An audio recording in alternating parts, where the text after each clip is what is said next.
Dear students, a very good morning to all.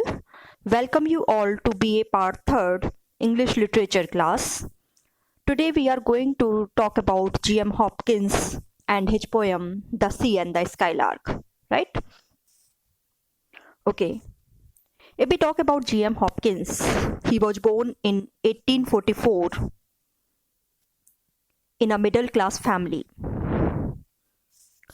He was educated at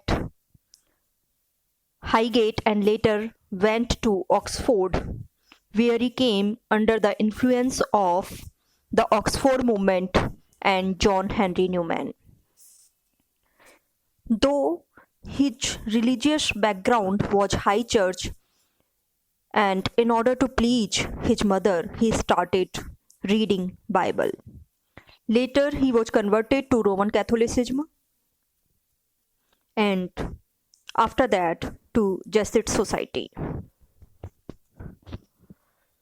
Hopkins was a post-Victorian writer.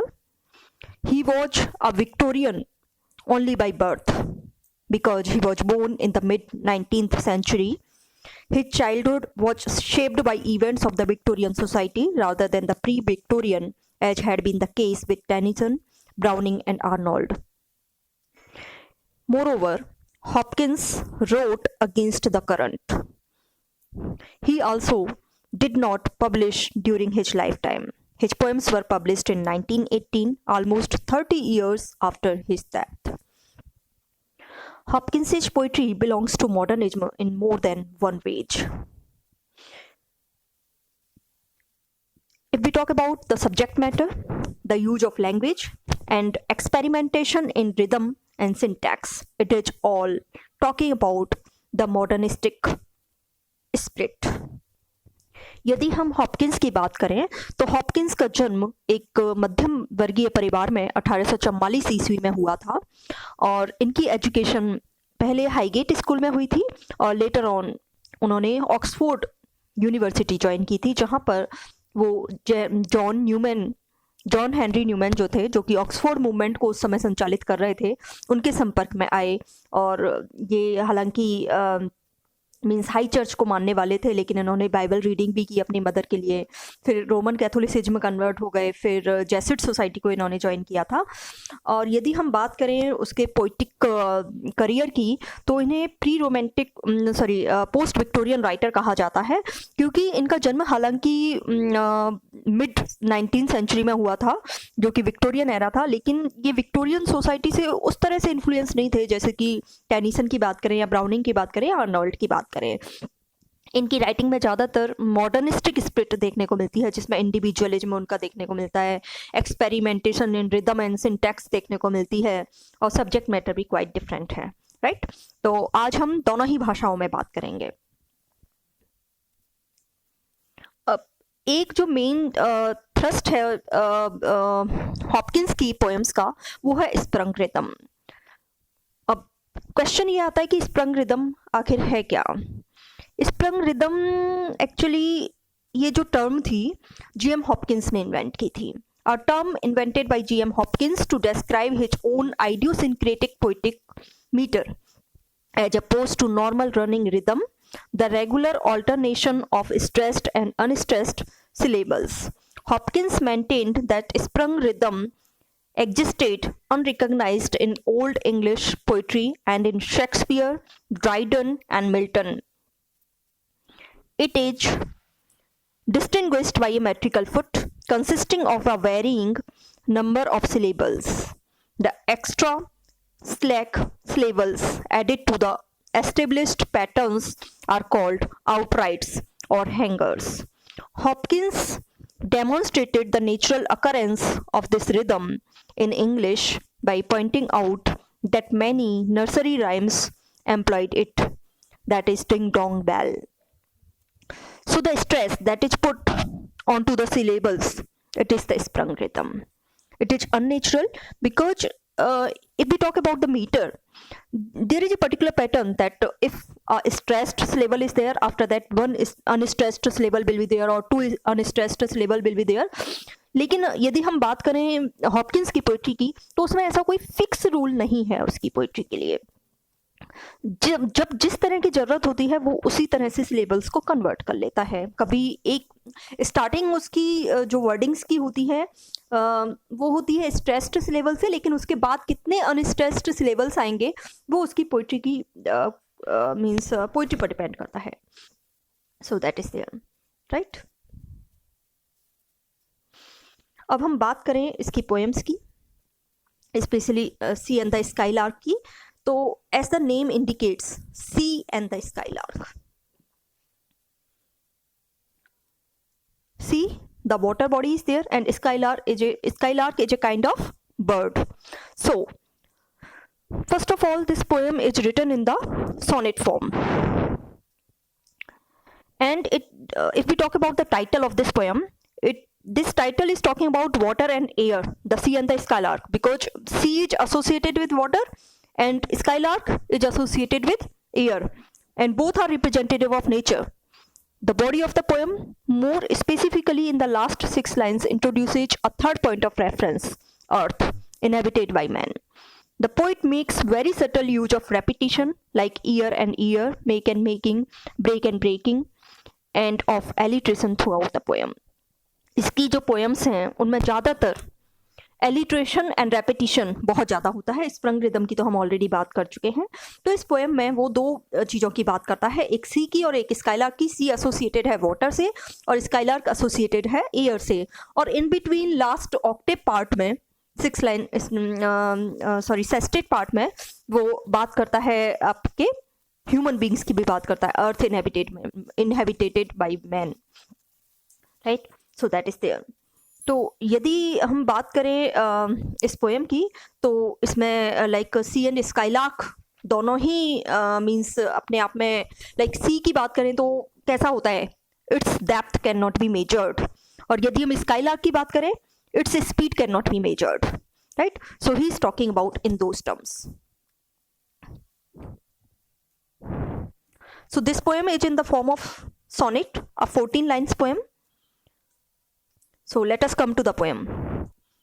On ear and ear, two noises, too old to end. Trench right, the tide that ramps against the shore. With a flood or a fall, low, lull, off, or all roar. Frequenting there while moon shall veer and wend. Ear and ear. Ear and ear here refer to both the ears.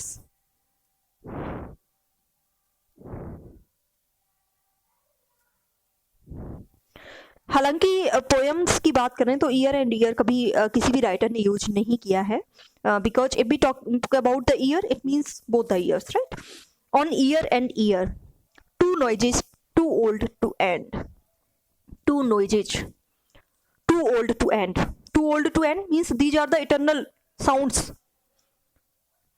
which had been heard for so long a time that they may be regarded as have been heard for so long a time that they may be regarded as everlasting. Immemorial noises which will continue forever and ever. यदि हम बात करें सी की और skylark की, इन दोनों के ही noises, जब सी में वेव्स आती हैं तो उन वेव्स को हर किसी ने सुना होगा शायद, और हमेशा सुनते रहेंगे। इसी तरह से स्काईलार्क जो बर्ड है वो एक मॉडर्न बर्ड तो है नहीं, he is for ever. So all these noises, the two noises that he is able to listen to, that are heard for ever, या two noises too old to end. अब यदि हम बात करें to old to and, यहाँ पे writer ने oxymoron use किया है। Why? Because it employs contradictory processes. Something which is old should be easy to end, be on the verge of fading out, but here it has acquired a permanent status. जो चीज़ जितनी पुरानी होती है वो and भी हो जाती है, लेकिन यहाँ पे क्या कह रहा है, टू ओल्ड टू एंड, ऐसी चीज़ जो ओल्ड तो है लेकिन कभी खत्म नहीं होगी। तो यहाँ ऑक्सीमोरन का यूज किया गया है राइटर के द्वारा इस लाइन में। Trench right, the tide that rams against the shore, right from the right side, right hand side, the tide that rams against the shore. The tide, it is here used for sea waves. जब भी समुद्र की लहरें उठती हैं, rams against the shore, it hits the sea shore. आपने देखा होगा कि समुद्र की जब लहरें आती हैं वो समुद्र के किनारे जो होते हैं ना उनसे टकराती हैं, राइट? तो यहाँ पे वो कह रहा है कि जितनी भी समुद्र की लहरें उठती हैं वो क्या करती हैं? They are hitting the shore, the sea shore, with a flood और a fall, low, lull, off, or all roar. A flood or a fall. The shore is flooded when the wave strikes against it, but then the wave retreats, leaving the shore drenched but not flooded till the next wave comes. जब लहरें आती हैं तो लहरें क्या करती हैं? सारे किनारे को गीला कर देती हैं, लेकिन जैसे ही पानी वहां से चला जाता है, फॉल होता है पानी का, फिर से किनारा जो है वो सूख जाता है, वापस से लहरें आती हैं. So this continues for ever and ever. Low, lull, off, और ऑल रोर. लल मीन्स जब आप किसी को सुलाते हैं, है ना, ललिंग साउंड जिसे हम कहते हैं. देयर इज ए लल और a pause after the wave strikes against the shore and then retreats. Pause है एक. लल यहाँ पे सुलाने से नहीं है, बल्कि किससे सेंस में आया है? लो, लल, ऑफ. लल ऑफ मीन्स एक पॉज आ जाता है. जैसे हम जब सोते हैं तो एक पॉज आ जाता है ना, हमारी थिंकिंग प्रोसेस रुक जाती है. उसी तरह से जैसे ही वेव्स वहां से चली जाती हैं शी शोर को हिट करके, उसके बाद एक पॉज आता है and again the wave strikes against the शोर and a big noise is again created when it hits the shore. Frequenting there while moon shall veer and bend. Frequenting there, the sea waves will continue to flow in this manner. While moon shall veer and bend. Veer, become smaller in size. Wend, grow bigger in size. While moon shall veer and bend, it means as long as the waxing and waning of the moon continue to occur. जब तक चंद्रमा घटता और बढ़ता रहता है तब तक ये प्रोसेस चलती ही रहती है.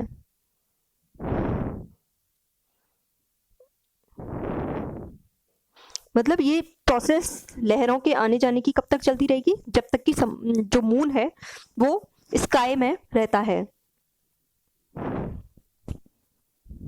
Means it will continue forever and ever, because sometimes the moon size is large. क्योंकि आपने देखा होगा अमावस्या और मीन्स पूर्णिमा के दिन ये कहा जाता है कि बहुत हाई टाइड्स आते हैं. So that process he is talking about. So next lines, left hand, off hand, I hear the lark ascend, his rash, fresh, rewinded, new skinned score, in crisps of cull off, wild winch whirl and pour, and pelt music, till none is to spill nor spend. Left.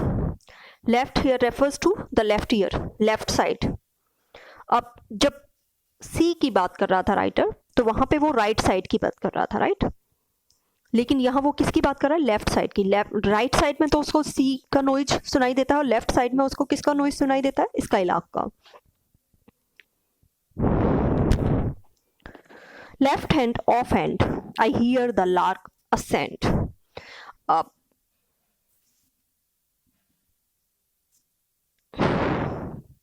Sorry, ये of land है. Left hand, of land, I hear the lark ascend. Of land, above the earth,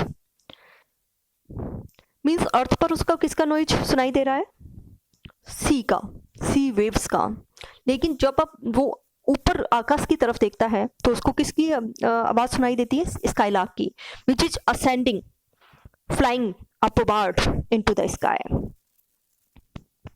Lark here refers to the skylark. I hear the lark ascend. I hear the noise that is created by the skylark when it is flying upwards into the sky. His rash, fresh, rewinded, new-skinned score.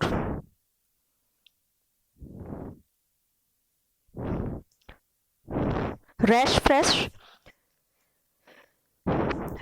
here refers to the refreshing experience that the skylark is having.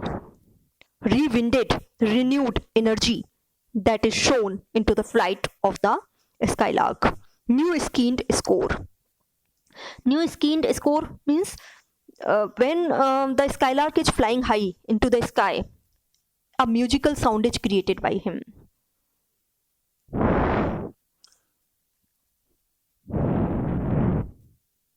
Rash fresh spontaneously की भी बात कर सकते हैं, spontaneous overflow जो होता है उसकी साउंड का. New skinned score. Score music song of the skylark. Rash fresh new skinned. Skin actually एक वूल के लिए भी है. जैसे ऐसा लग रहा है कि जिस तरह से हम ऊन का एक गोला होता है और उसको जब बुनते जाते हैं तो वो धीरे धीरे खिंचता चला जाता है और बनता चला जाता है. तो उसी तरह से जब पोइट है वो यहाँ पे स्काईलार्क के सॉन्ग को एक स्कीन ऑफ वूल की तरह कह रहा है. Which is unbound as he climbs the sky to sing and rebound after he returns to the earth. जैसे हम कोई चीज़ बनाते हैं तो धागा खुलता चला जाता है और बाद में जब हम किसी चीज़ को वापस से रैप करते हैं तो वो वापस से उस बॉल के रूप में फॉर्म हो जाता है. इसी तरह से स्किन ऑफ राइटर ने इसे न्यू स्किन्ड स्कोर कहा है उसका, कि उसकी जो फ्लाइट है वो कितना लॉन्ग जा सकती है, कितने ऊंचाई तक वो उड़ सकता है और उसके बाद किस तरह से वो वापस आता है. In crisps of curl off wild winch whirl and pour. See the music in the words that is created by the writer. In crisps of curl of wild winch whirl, the skylark seems to whirl his musical score off the winch of his throat, not in a smooth and even flow, but as it were in crisp curls of melody. Every note of the melody is compared to a lock of fleece waving in the air. अब ये कह रहा है कि skylark का जो music है, it is not the you see simple style of singing. घुमावदार है. जैसे कि आपने देखा होगा कि ऊन जो होती है ना, उसके छल्ले जो होते हैं ना वो घुमावदार होते हैं. इवन आपने देखा होगा शीप जो होती है या फिर जितने भी जो कैटल्स हैं जिनसे कि ऊन निकाली जाती है, वूल बनती है जिससे, वो छल्ले बने रहते हैं उनमें, है ना. तो यहाँ पर राइटर ने जो स्काईलार्क की वॉइस है जो कि एकदम सिंपल नहीं है बल्कि उसमें टोन, पिच सबका ध्यान दिया गया है. बीच बीच में उसका पिच चेंज होता रहता है, मीन्स स्मूथ नहीं है एक तरह से. तो उसको कंपेयर किया है वूल से. यहाँ पे एक मेटाफर राइटर ने यूज किया है, जहाँ जैसे न्यू स्किन्ड की बात की थी तो उनके छल्ले की उसने बात की थी, तो यहाँ उसी मीन्स मेटाफर को एनलार्ज करते हुए वो उनके छल्ले से कहाँ पहुँच गया, शीप तक पहुँच गया, जो कि लाइक जिसके जो बाल हैं जो कि ऊन का ही रूप है वो छल्लेदार हैं. सो winch is again old English used to indicate a hoisting machine in which a drum or a barrel is turned by a crank. A rotating movement is made, right? So यहाँ पे free spontaneous overflow नहीं है उसका, एक rapturous song है. And pelt music, pelt unusual use है यहाँ पे pelt का. Pelt actually stones के लिए यूज होता है ज़्यादातर, pelting stone जब हम कहते हैं. यहाँ पे फ्लो ऑफ म्यूजिक के लिए इसका यूज किया गया है. Which overwhelms the listener until there is none left to waste. तो पेल्ट म्यूजिक यहाँ पे ओवरवेलमिंग टोन के लिए बात की गई है, म्यूजिक के लिए बात की गई है. Till none is to spill nor spend.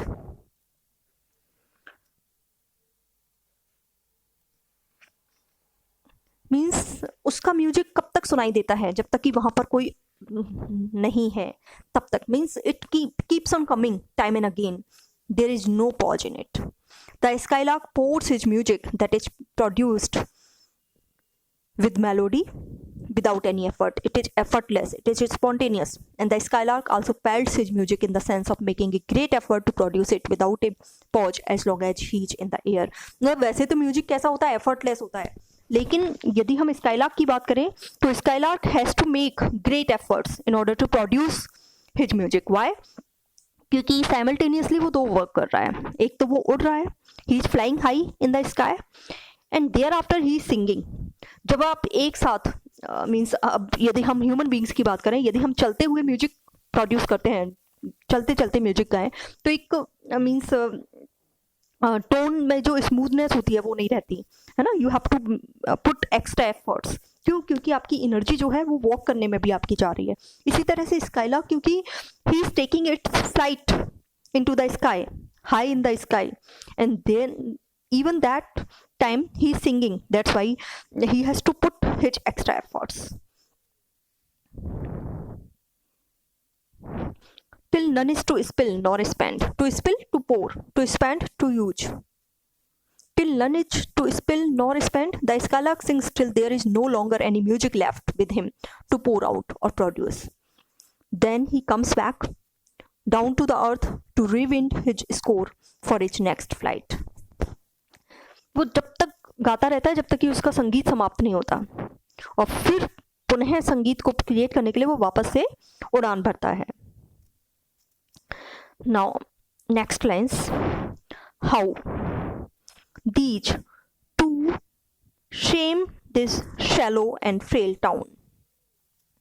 How ring right out our sordid turbid time.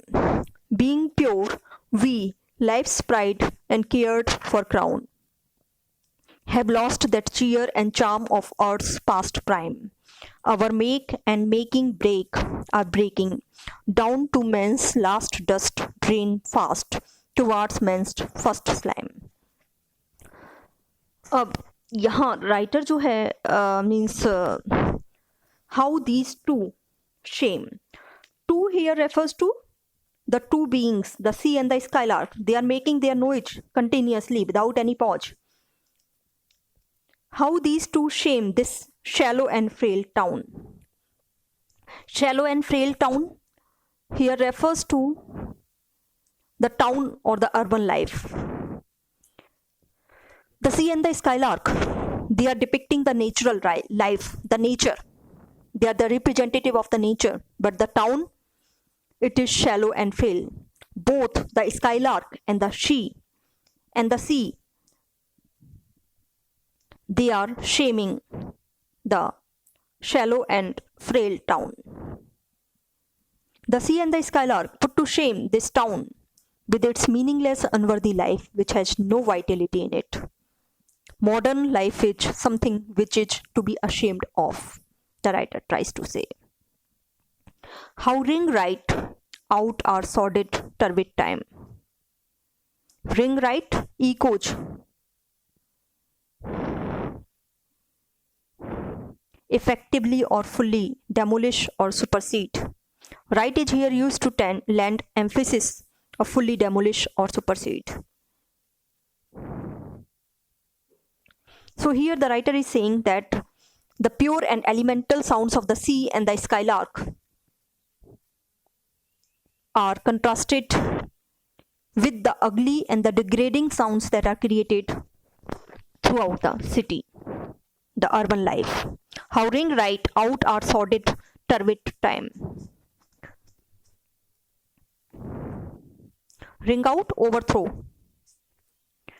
Being pure, we, life's pride and cared for crown. We here refer to the human beings. These beings, the sea and the skylark, they are very much pure.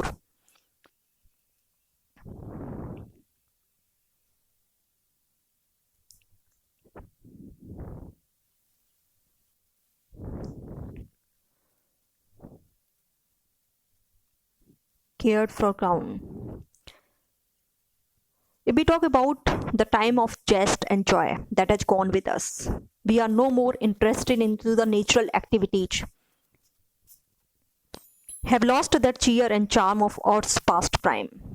Past prime, the youthful days, the early life on the earth, which is now past, have lost the cheer and charm of earth's past prime. The time of joy and jest has gone. Our make and making break are breaking down. The meaning here is not very clear. The meaning here seems to be that our nature and natural inclinations are in the process of decay and degeneration. यहाँ जो writer है वो बात कर रहा है कि हम जो नेचुरल जॉयज यूथफुल डेज में, जैसे आपने देखा होगा कि एक छोटा सा बच्चा कहीं भी आनंदित महसूस करता है ना, बिना किसी रोक टोक के वो आराम से घूमता है। लेकिन जैसे जैसे हम बड़े होते जाते हैं हमारा जो नेचुरल इंक्लिनेशंस हैं वो सारी समाप्त हो जाती हैं। हमें नेचर अच्छी नहीं लगती, हमें मैटेरियलिज्म अच्छा लगता है। तो ग्रोइंग मैटेरियलिज्म को यहाँ पे राइटर नेगेट कर रहा है कि मैटेरियलिज्म के कारण क्या हो गया है, हमने अपने जो नेचुरल इंक्लिनेशंस हैं, प्रवृत्ति है हमारी, उसको खो दिया है। Our make and making are breaking, our make and making break are breaking down to man's last dust, drain fast towards man's first slime. Last dust, to man's last dust here refers to the death which is to come, because we all human beings are ultimately bound to death and decay. ये कहा भी जाता है कि जिस मिट्टी से हमारा जन्म हुआ है उसी मिट्टी में हमें एक दिन मिल जाना है, पंच तत्वों में मिल जाना है। So that is there. To man's last dust, drain fast. Drain fast, we are losing our energies rapidly. जैसे आप देखते हैं कि जैसे जैसे मनुष्य बड़ा होता जाता है ना, उसकी सोचने समझने की शक्ति धीरे धीरे खत्म होने लगती है, देखने सुनने की शक्तियाँ खत्म होने लगती हैं, तो we lose our energies very fast. Man's first slime. Man is deteriorating rapidly. He is moving fast to his doom when he will die and mingle with the dust of which he is made. He is quickly returning to that eternal state of slime from which he emerged. So, we are witnessing our progress towards retrogression, our end. Here, very beautifully, the writer has explained how sea and the skylark, which are the natural beings, they renew their energies and they come back and the sound remains forever and ever. लेकिन हम human beings क्या कर रहे हैं, धीरे धीरे अपनी ही activity के कारण, क्योंकि हमने नेचुरल क्लाइमेट की बात करें या नेचुरल इंक्लिनेशंस की बात करें, उन सबको धीरे धीरे क्या कर दिया है, ब्रेक कर दिया है। Break are breaking. तो हम किसकी तरफ बढ़ रहे हैं, अपने डिटीरियोरेशन की तरफ बढ़ रहे हैं, अपने पतन की ओर अग्रसर हो रहे हैं। So this is all about this poem. If you have any problem, you can ask again. Thank you all.